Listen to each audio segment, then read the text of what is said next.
فرقة فتيات كورية جنوبية بني قالب.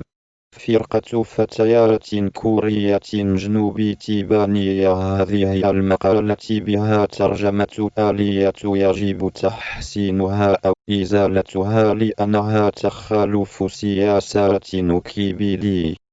إيزونه فرقة فتيات كورية جنوبية يابانية تم تشكيلها من خلال برنامج 48 تحت وكالة CGE هيئة الدعم الفرعية. تتكون الفرقة من 12 عضوة: جانغ يونغ، ساكورا ميوكي، جوايوري، تشوينا، أهون يوجين، ناكو إيبوكي، كونيمبي، كانغ هينونا، هيتومي هوندا، كايامي تشاي وونون، كايامي ميني جوين ولي تشاييون.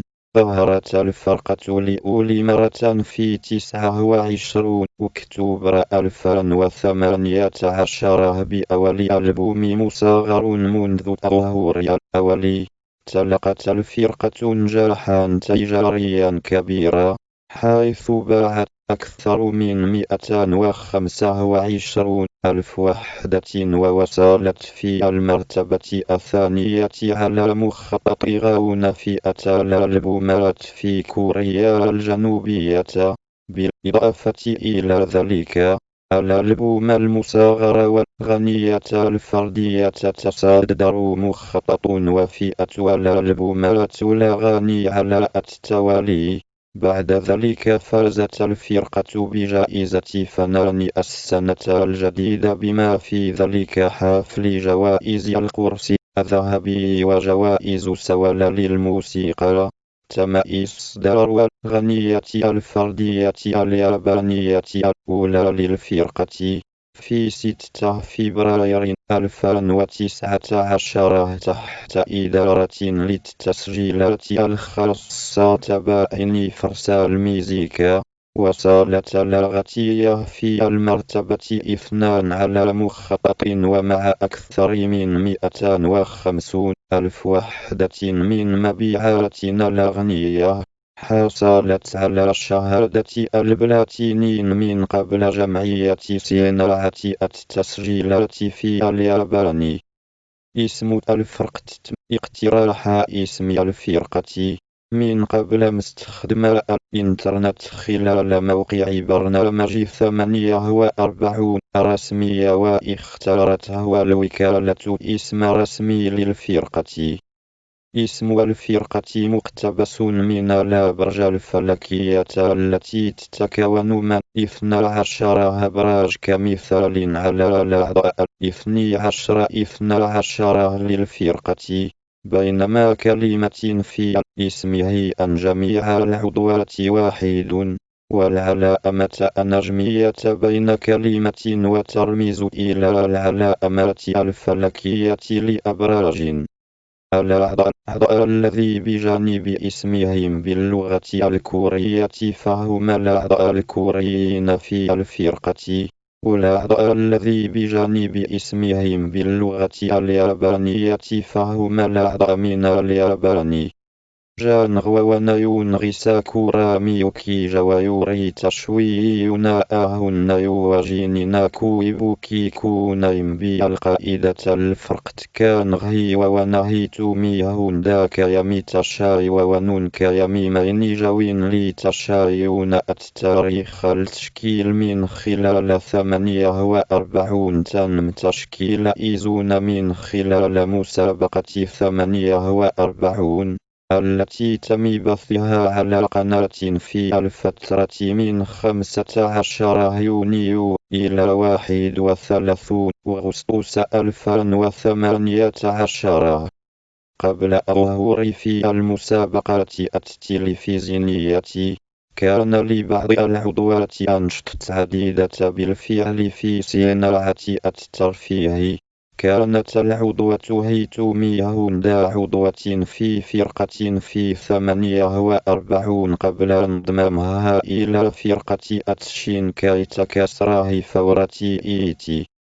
كانت العضو ساكورا ميوكي قد ظهرت في مشروع يدعى من بين عام 20,082,009 والعضوة ناكو إيبوكي كانت في فيلم بعنوان لعام 2005. تليها أدوار عديدة في مختلف الدراما اليابانية التلفزيونية والإعلانات التجارية كذلك. في سبتمبر 2018 أعلنت وكالة CGE أن الدائم الفرعية أنها ستتولى جميع أنشطة الفرقة مع وكالة بليديس انترتينمنت، ولاحقا جميع الأعضاء اليابانيين الثلاثة وقفوا أنشطتهم مع مجموعاتهم 48 للتركيز على أنشطتهم مع إيزون أكثر.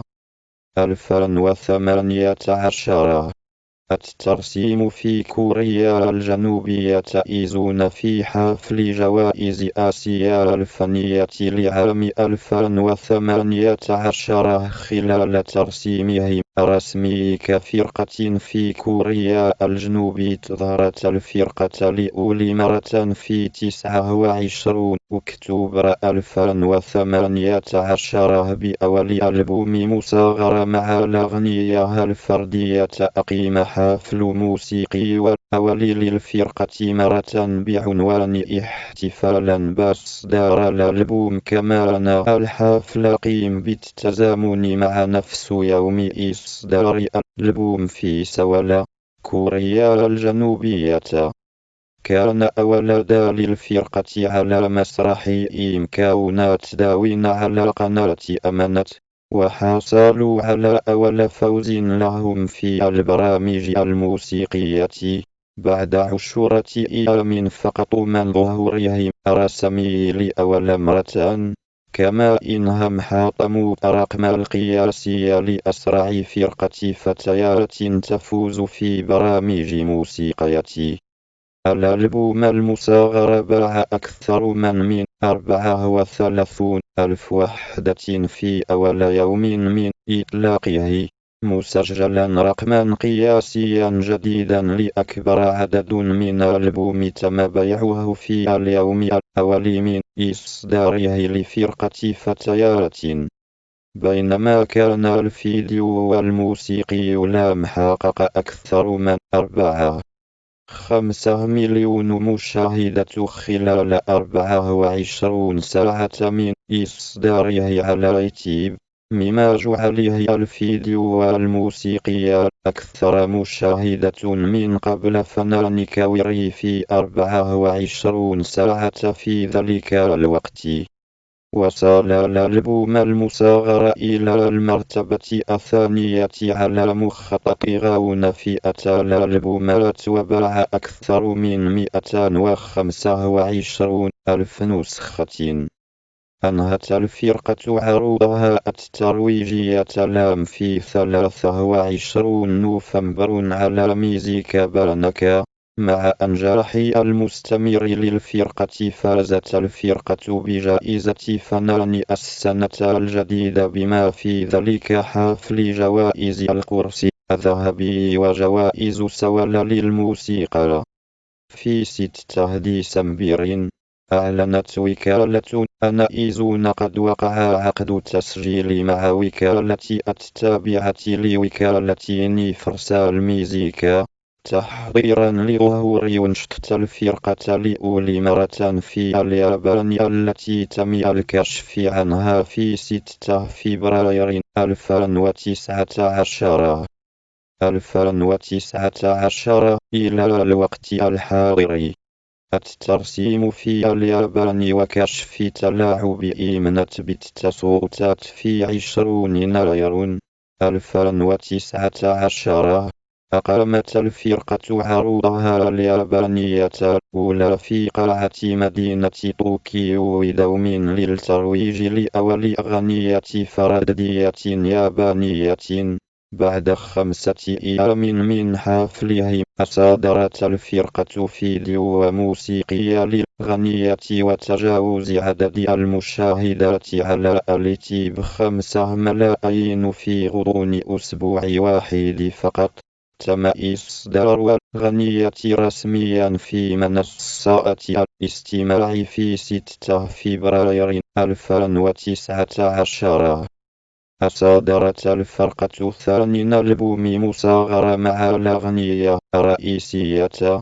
باع الألبوم 132,109 نسخة في الأسبوع الأول، وهو رقم قياسي جديد لفرق نسائية في ذلك الوقت.